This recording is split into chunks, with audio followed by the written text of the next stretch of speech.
If you run a business, however large or small, and sometimes wonder whether you're doing things the hard way or the right way, then you're in the right place. We are two business owners who choose to sit around the same table, share our mistakes, challenge each other, and try to keep learning. We're two ordinary blokes in business, and this is our journey to 1 million. Morning, John. Good morning, Martin, and how are you today? I'm bright and breezy, ready for the next however long you let me talk for. Well, I'll try and keep that to the minimum then, shall I? Just Thanks for very much. our listeners, if we're not on our normal bright selves this morning, it's basically because I met myself going to bed as I was getting up to do this podcast this morning. Martin's made me get up really, really early. Well, you know, I've got things to do, John. Seize the day and all that. And while we're seizing the day, can I start with a listener question? I'm gonna go straight in, John. And listener questions. There was a listener question, a very eagle-eyed listener, who has seen the progress of your office over the weeks. And he's delighted by how clean and tidy it is. But there was a slight suggestion that maybe if the doors were opened on the cupboards, that all was not quite as it seemed. Can you either deny or affirm that, please, John? Well, I've just been trying to think about which listener has raised comments about my office, but I'll keep that one to myself. I was going to say I thought it might have been Kate, but the fact that she knows that I'm unable to close the second door on the cabinet, if that's what we're referring to, because that broke several years ago and I threw it in the tip. I think the suggestion... So you're stuck with some strategically placed files, if that's the... So I think that is the listener's question has been affirmed. Fully answered. Yeah. So that's it. And affirmed. Podcast over.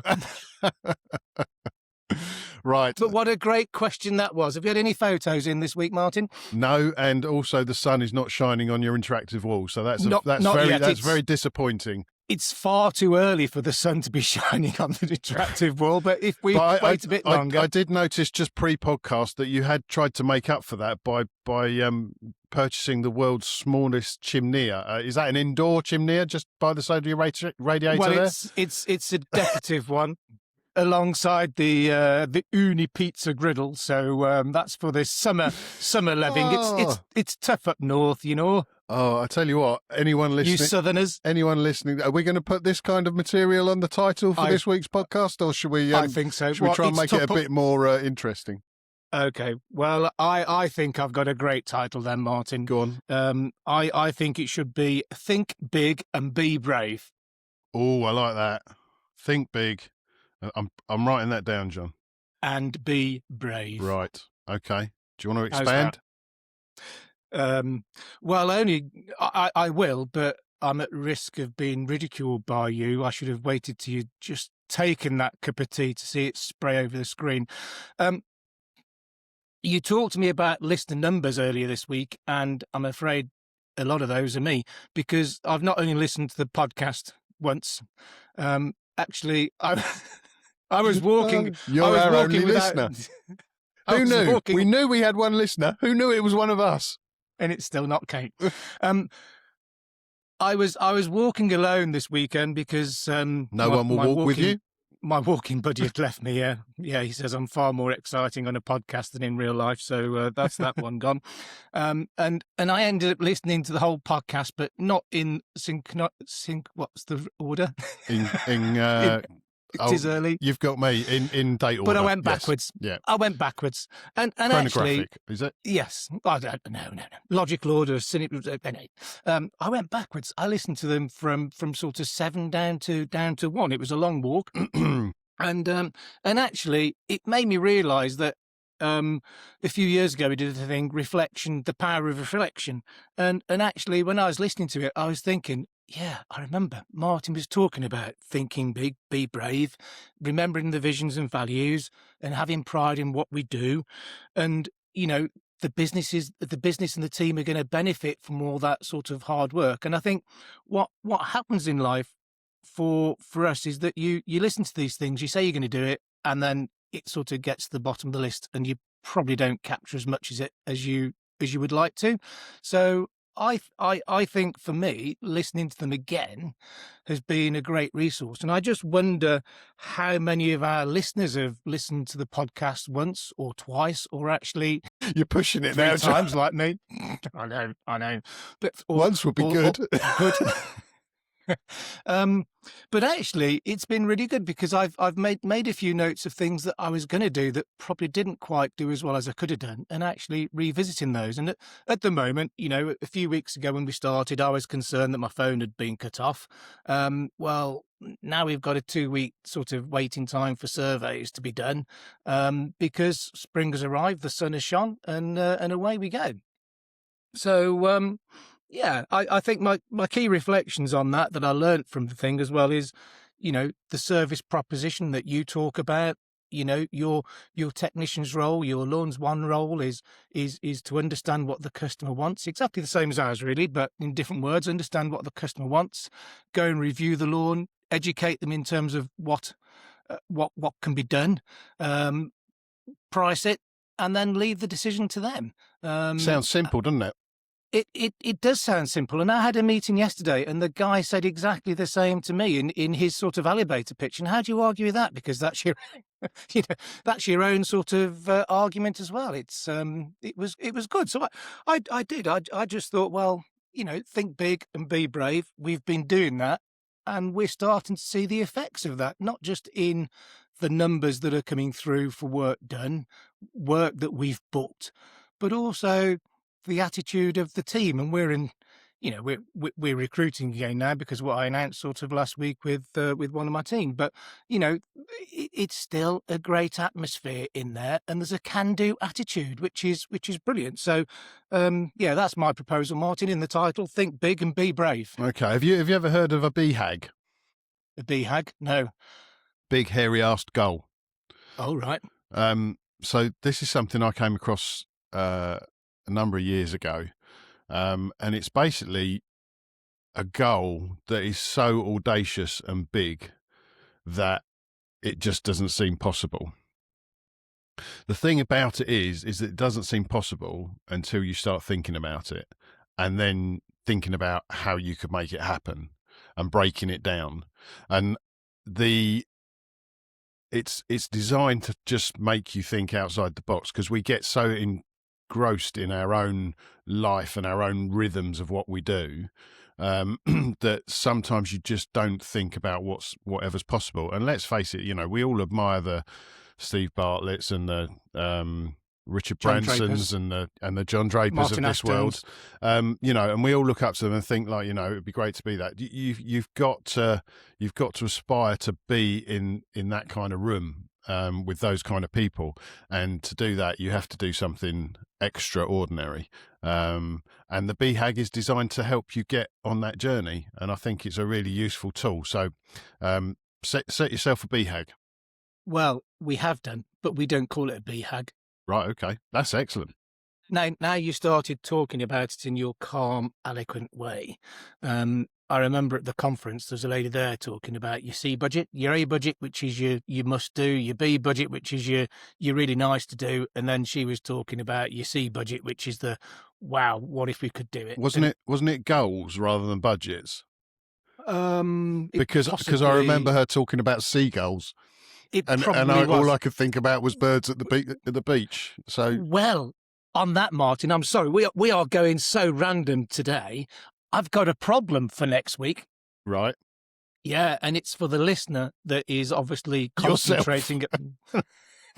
It's for the listener that's concentrating. Solve your own problem. Bring something new to the podcast, please, John. No, I'm going to link my office and Seagulls into one. Right. Okay. Because this podcast is all about on your way to making $1 million. Yeah. And one of mine was freeing up time. And next week, Martin, I'm on holiday. And I'm just wondering whether you would like me to try and do the podcast live from a Cornish harbour. Oh, that sounds like it's going to be plain sailing and easy and let's do it. What do you think about that for a link then? I think that'd be fantastic. I'm sure Kate will wholly approve. So the listener that's engaging in my office can have a look at a different scenery, but it does raise the question as to, and it's a serious question, this one now, how many small business owners like us, or big business, small business owners, take their laptop on holiday? Because obviously it means I'm going to have to take my laptop. And I would like to know it's not just me that takes my laptop on holiday. Right. I think that's common. I think that's quite common, John. I know. But maybe our listeners could let us know as well. Yeah. I mean, how do they do that? How do they let us know? By getting on their laptop while they're on holiday and emailing questions at twoblokes.co.uk or following us on Facebook, LinkedIn, Instagram, TikTok. Yeah. We're across the socials, John. Massive. We're on it. We're on it. I mean, there's no. You're on it. There's no one following us, but we're on it. So yes, it probably was a seagull, not a seagull. But next week we may have a seagull. Tenuous link, but a link nonetheless. Right. Okay. Perfect. Yeah. So what about you, Martin? What are your reflections? Because we've been doing this podcast now for a few weeks, really, haven't we? So what are your reflections? I think I can be honest and just say, like, we've had some quite frank discussions, haven't we, John, about what we're doing and why we're doing this. And it's kind of like, if we enjoy it, then we should keep going. But you also want to be putting out something that's of a good quality and that people find useful, because otherwise we might as well just stick to our telephone conversations.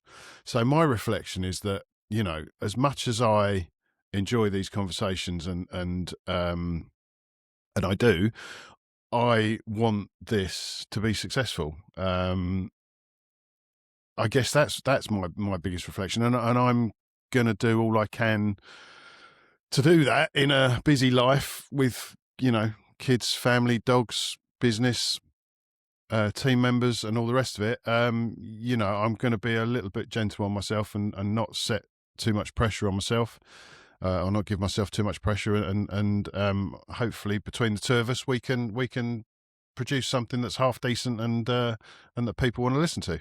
That's mine. And I would like to think that we are. I mean, I've spoken to a few people, and some are inside of our industry, and I know we want it. It's what we're talking about is applicable to all in industries and small businesses, really. But I've had some really positive feedback, and I've connected with some other people that I didn't sort of know before doing the podcast. And again, 6-7 weeks in, or it's 8-9 weeks in, isn't it, actually? You should know you've been listening. It was a long walk. And, the words that you get back is that rubbish. They're really enjoying it. No, they're really enjoying it. And it's actually making them think. And actually, if they can start to share that amongst friends, then that's got to be good, hasn't it? And, I know we started with a bit of a link on seagulls and seagulls, which was BHAGs and seagulls. There's our title. BHAGs and seagulls. Well, there you go. Think big and be brave. That's what that seagull's going to do next week when it comes to bomb my fish and chips, isn't it? Oh, the tease. The people are going to be falling over themselves to pressing the link on Spotify. But I think we are achieving what you want to achieve. Probably not, we haven't had the sponsorship deal just yet. So, sponsorship is still available. Just yet. There's optimism. That's what you need in business. But just think, we're 9 weeks in and we're going live on tour. I don't know what to say. While I'm on a roll, I think my fire down here is a bit too hot, so I'm just going to disappear for a minute. Hang on. God. Oh, right. Did I mention something about a certain quality of podcast? Yes. Oh, good. I'm glad I got that in. So should we move on to something that might help someone? Well, yeah. I think we did have a question about training. How do you train yourself and your guys, John? Okay. What does it? What... That's a great question. How do we do it? Well, I think the boring bit first is that you need to keep a training log. And actually, although I phrased it as a boring bit, I'm sure Heather that does sort of HR and anybody that does do sort of HR actually says that's a really important bit to do, because it's a case of recording what training you've done. And actually, when you look back at the training that you've done with each individual during the year, there's actually quite a lot and an awful lot of time. So, for example, you talked about company days and we have our sort of week 10 meetings, but that is a training session that should go in the training log. So I think that's the important bit is that discipline and recording of all that, because it becomes really good information to have an investment in those. We and you and others help me with this. We actually have like a bit of a staff manual that we use that has some training sort of goals in there. So we do that. So that's in-house. We've done some we try and support, again, another plug for the Lawn Care Association, but we try and support their summer festival days, because that's a great day that's aimed at the technicians to take along. I also take, rather like you do, a number of key people to the annual conference, and that's all good training. And they may not feel it's all relevant to them, but it's all exposure and broadens their horizons. So I think for us, a lot of our training is done in house through sort of weekly tool time talks, if we have a tool time talk. So sorry to interrupt, Johnny. So is that you giving the training, or is that someone else? Or well, on our journey, it's traditionally been me getting more people involved in that. We do training as well, so we bring in some of our suppliers to come along and give us some training events during the year. So that also happens. But you have to remember that we're transitioning from that sort of small business where everything was me to a bigger business where, you know, I'm delegating some of that. You can't do it all. You can't do it all, and actually, you know, for us, to another answer to that question, then just thinking about it on the hoof, because this was given to you beforehand. It wasn't.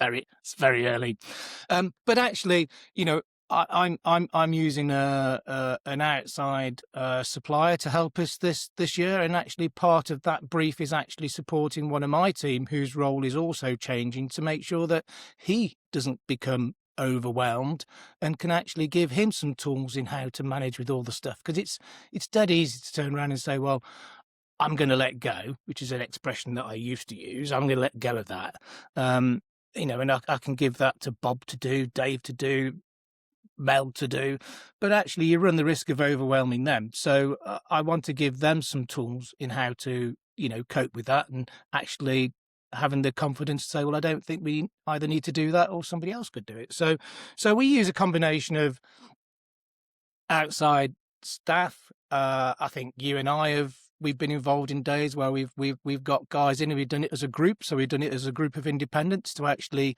share the cost of bringing somebody professional in to help us for the benefit. So I think for us, it's a combination of staff training, in-house, and outsourcing. So I think all of those three, and we probably do a mix of those during the year.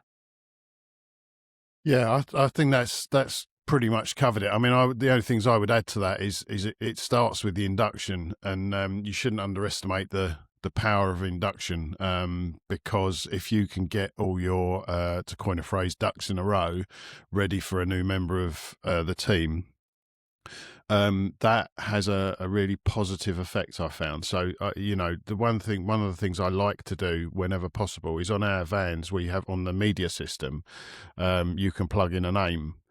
So when the person turns up and they turn the engine on for the first time, it welcomes them on the multimedia system.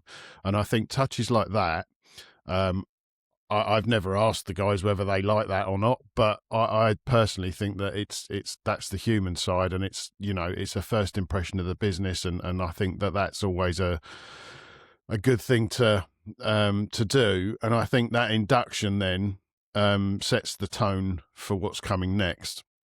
And again, we do internal training. Some of it's with myself, some of it's with my mentor and coach, which I think is another good subject maybe for next week. Mentors, and we give our guys access to my mentor and coach. He's happily agreed to kind of because I think it's not just about growing their skills and their knowledge; it's about growing themselves. John, you're well aware of what my thoughts are on this. Grow yourself, grow your business. And I think that's what we do. But it's not always easy, because you can train and you can train and you can train, and there are still gaps in knowledge, and so you're right. The training log is a key part of that. Brilliant. And your media system, Yes. does it just say welcome Martin, or does it say welcome Martin, have a great day? Software says that. The media system doesn't. Unfortunately, John, we haven't managed. I suppose we could try. Yeah. Nothing wrong with that. Yeah. Or we could write it on an A4 sheet and stick it on the dash. Yeah. Yeah. That. I mean, in all seriousness, you could do that, couldn't you? I mean, it's the same thing. Yeah, I think the next part of that, in all seriousness, is that we can do all of those things. The bit that I struggle with is we can do all of those things. We can get the welcome pack in place. We can facilitate a coach.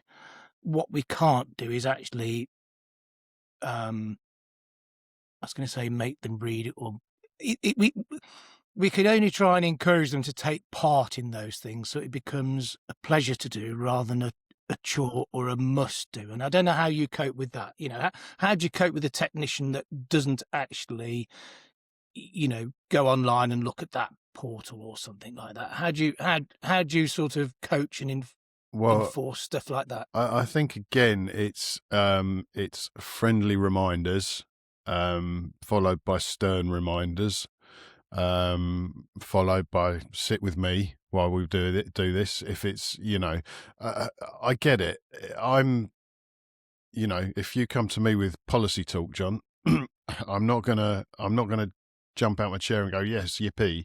But it is a really important part of the business. So, for example, on our company day that we had last week, from 8 o'clock to 8:15, 3 policies went up, and they had to read. They got them up on their apps while we were all sitting there. I said, right, for 10 minutes, you're reading those, and then you're going to sign to say that you've read them, and you're going to do it amongst witnesses.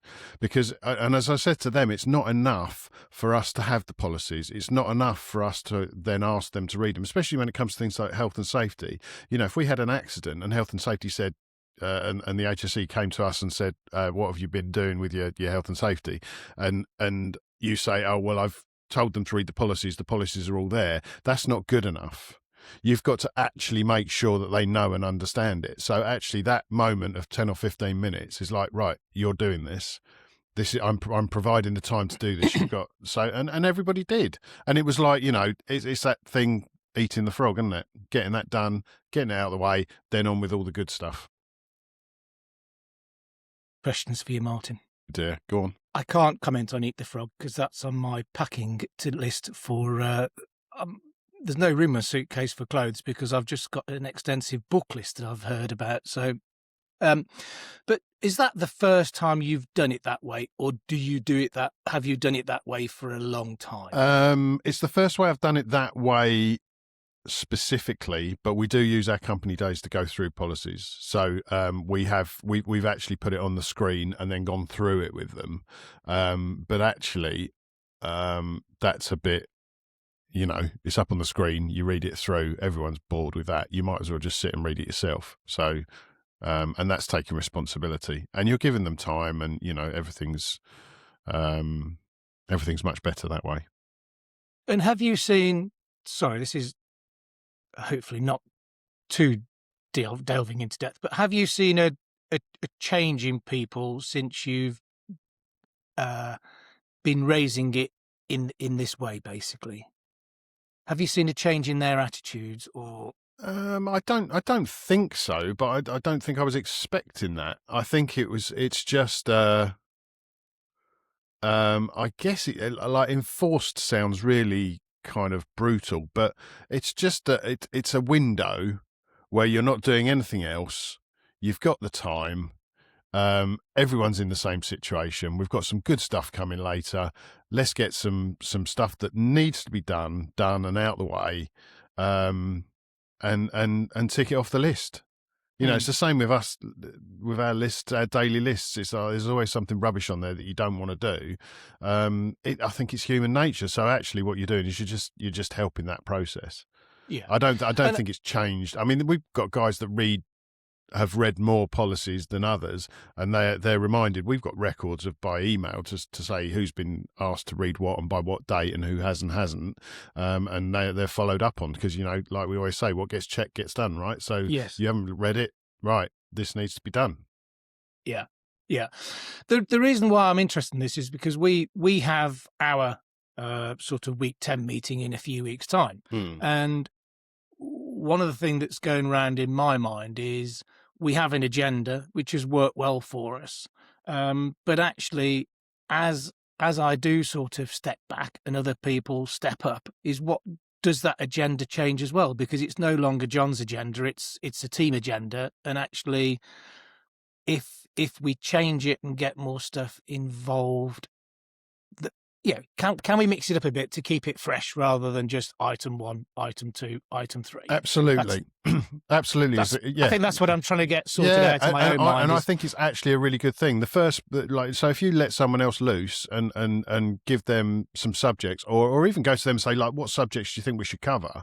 Give them the opportunity to actually excel, set them up to succeed, and get them really involved in that process.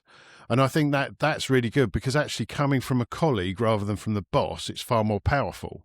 I've done it to a greater and lesser extent before, but I think it's such a good thing, because that's, again, personal growth for people. And I am really conscious about the fact that the guys come to company day and they just hear me bang on for, a couple of hours about, where we've been, where we're going, personal reflection, growth. Few videos from YouTube that'll motivate them, and it can, like you say, it can get quite samey. So bringing some new blood, new ideas, I think it's a fantastic idea. Yeah. Okay. So that's staff training. Is that covered off, do you think? Well, yeah. I mean, I think it's. I think the thing is, it never ends as well. So, it's not like the pot at the end of the rainbow, the pot of gold at the end of the rainbow. I think it's just something that you keep doing, and it might be repeating a lot of the same stuff time and time again, because the messages that you're sending as a business need to be repeated to be, in the same way that big brands continue to advertise, like Coca-Cola. It's that repetition of the message always. So, Yeah. And I think what we've talked about here actually ties back in my own mind to having pride in what we do, which was a reflection that I did over the weekend, that, we should really be proud of what we do. As owners, we probably focus on the bits that we're not happy with, because we're always striving for something, but we should be happy with having pride in what we do. And I think this also then reflects back to your comment there about what gets checked gets done. And the role that I'm seeing myself now is a big part of that master checker sort of thing. And this is all part of it. The staff training bit is all part of it. It's easy to say, "Oh, I've had that piece of paper, so that's it, done that." But actually, do they live and breathe it? And what can we do to get better? So yeah. Well, I think, and it has a lot of impact on your quality. I mean, I know that one of the things that we've spoken about, John, is as you grow, how you maintain the quality, and I think the training is a big part of that, as is the check-in. So, how do you maintain quality in your organisation? Next. It's tricky, isn't it? It really is hard, Martin. I think the vision that I have is possibly is the vision that Utopia? I have. No, it's not. The vision that I have is standards, and that's what we were talking about, isn't it? I suppose it's how do you maintain those standards? And I think somebody said to me recently, if your standard is 100, as you grow, you probably got to accept 90 as a base. But when does it keep slipping? I don't know.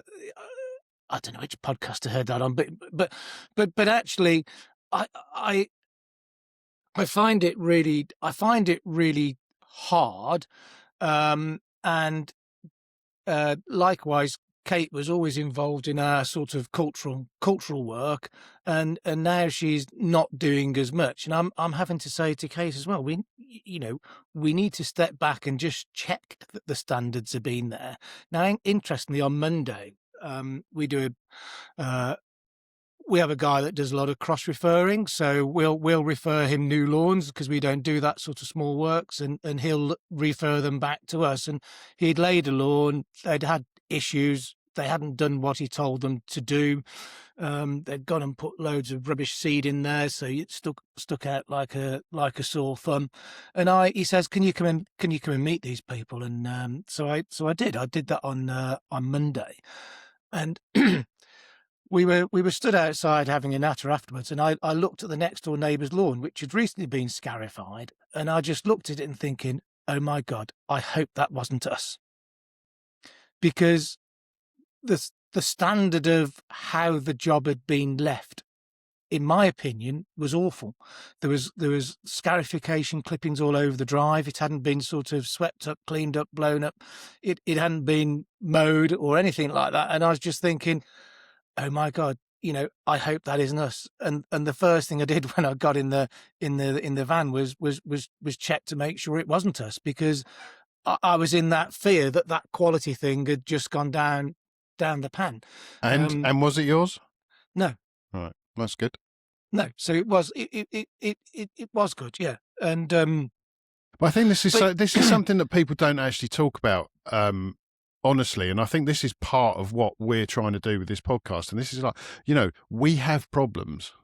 Businesses have problems. Everyone's always telling you about the big numbers, the figures, and how to do this, and the marketing, and how many leads we've got, and we've got this system, and it's great, and we're going to sign you up for this 7 day. All this absolute nonsense. When it gets down to nitty gritty of how to run a business and maintain quality, that is hard. And believe you me, we have problems. Yeah. I mean, I can tell you, day one of renovation, I'm not proud to say, one of our guys total herb the lawn. Day two, renovation, one of our techs went through an auto mow wire. I mean, one was down to us, one was down to the client. You can guess which is which. Yeah. Not my best 2 days starting reno, right? But I just want to let people know that sort of thing does happen, Yeah. And it's actually how you respond to that sets you on a good course. So if you F and Jeff and get upset about that, you're not coherent, you're not in charge, because if you think about you started off on a jet ski, then you're going onto a sailing boat, then this analogy I've just thought of, John, so bear with me, that and you're looking to be a cruise ship. If you're in charge of a cruise ship, you can't get upset when one of the toilets blocks. I don't know where that analogy came from, but there you go. But you know what I mean? No, the bigger your organisation, the bigger it is, the less you have control over that small detail. But what you can do is foster a culture of responsibility and good people that do the right thing when mistakes happen. Martin, there's so much stuff going around in my head at the moment that it's all going to come out in one big mess. Well, it's all right. You can listen to it later. No, I will listen to it later. Yeah, and I'll think I'll No. So my honest reflection of that is, thank you for sharing that, because I think for us, we've engineered out taking total herbicides out with vans. We just don't do it. We have cut through auto wires, and no matter how much you ask people to mark them and tell you where they are and all that sort of stuff, they don't. And you raised a question in terms of, how does your employee, your colleague, see it if you're ranting and raving? I think there's two bits that it affects you. One is you personally, mentally, is, have I failed in the training that I've given them because they haven't checked? This is how my mind works. In which case, is it my fault? Although I probably have given them that training to say that bottle does this and check it before you mix it and blah blah blah. But the second one is, well, how does it come across? Because I don't think you can come across as a panic, because I don't think that does any good. You got to sort of set back and go, well, actually, what could we do better? Are the systems correct? Are the processes correct? And that's one of the problems of scaling, isn't it? When it's you in your van, I mean, I used to hear of lots of people that go out with loads and loads of sort of chemicals in the back of the van because it was them and their business. But as soon as they employed somebody, they're relying on somebody else to mix those chemicals in exactly the same way as you would, and mistakes do happen. So it's, we haven't been through any wires this year. Glad to hear that. But I think it is that quality thing, isn't it? And I think you have to have trust, and you have to, for me, it's learning that trust and learning that Dave's got to have a new role of checking on that. And it's actually wonderful to hear that he does, because actually the flip side is not on the lawn that's just been total herbicide, but the flip side is, when you hear him nattering to the guys in the morning, then it's brilliant, caring, nurturing, coaching, which is brilliant. And then secondly, the other side of that is Sam, our new guy, says to me the other day,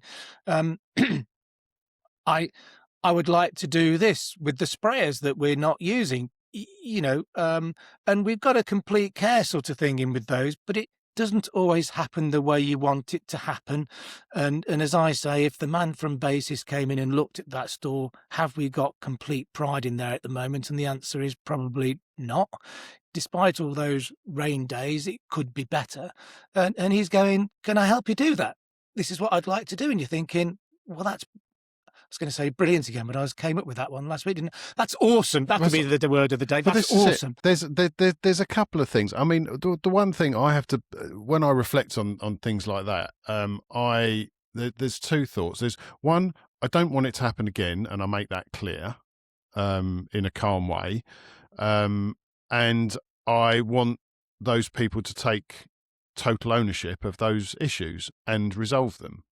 And I will help them and guide them in doing that, so that they know to do that next time. That's their growth. That's their personal growth. The systems are in place, i.e. marking things, but you can't, I suppose we could stop doing totals on the vans unless it's a specific van. I guess that might be the safest way to do it. But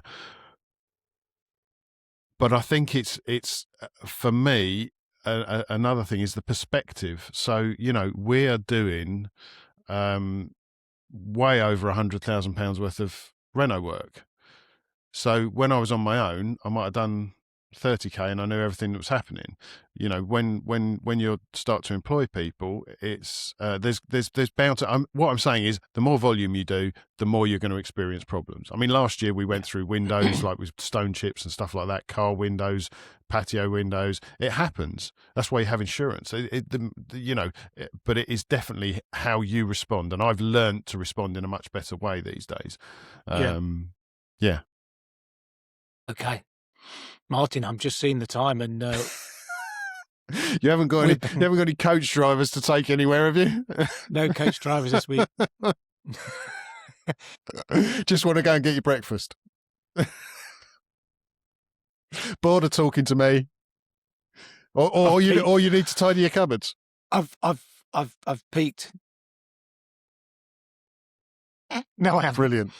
I think I actually think we've both been really honest, and hopefully some people will, the listener that does listen will actually see it's not just them. When you listen back to it, John, you'll realise it's not just you. Well, it is, and listening actually, to the podcast, but... And actually, as one of my neighbours said to me the other day when we sat having a cup of tea with them on Saturday in the sunshine, and I told him about sort of Leon sort of moving on. He goes, "Well, you've been there before. You know how to deal with that, John, don't you?" And it's true, isn't it? It's all part of building up the tools in your toolkit. Yeah, it's how you think about stuff. I put a post on the Facebook page the other day about a lot of people ask what you've got to do to get to 1 million, but few ask the person you have to become. Mm. And actually, for me, that is key, because as leaders of business, that isn't something, that's a skill. You might have a skill in lawn care, and that's what gets you through the early days. But actually, to run a business, you have to learn. You have to learn how to do it, and you have to change. You have to evolve. Mm. Should we leave that there for another time? Well, I think so. And I think it's well timed because the sun is just coming up on the interactive wall. Look, can you see it, listener? Can you see it, listener? I think you might be talking to the viewer, John. The viewer. Definitely time to go. Sign us off, John, quick. Blinded by the sunlight coming off my forehead. Right, so what do we do now then? Yes, next week we're on tour. We're going to be wherever we're going to be. Hopefully there's lots there to reflect on and share some of those comments with us. It'd be great to hear about your successes and some things that have concerned you. We always say, Martin and myself, we're having these conversations. We're making it a bit more interactive. We're certainly getting up earlier, and certainly today. And the conversations are about mistakes, growth, pressure, planning. And as you can tell, we're not experts. We're not preaching. We're just giving some good, honest reflection. So if it's been useful, like and share us if that's what you have to do. If you got a question you're wrestling with, send it in. And from us, thank you very much. Keep the questions coming. And share, subscribe. Oh, I thought I'd done that, Martin. Sorry. And that's it from the two blokes, our journey to 1 million. Thanks, Thank you. John. Bye.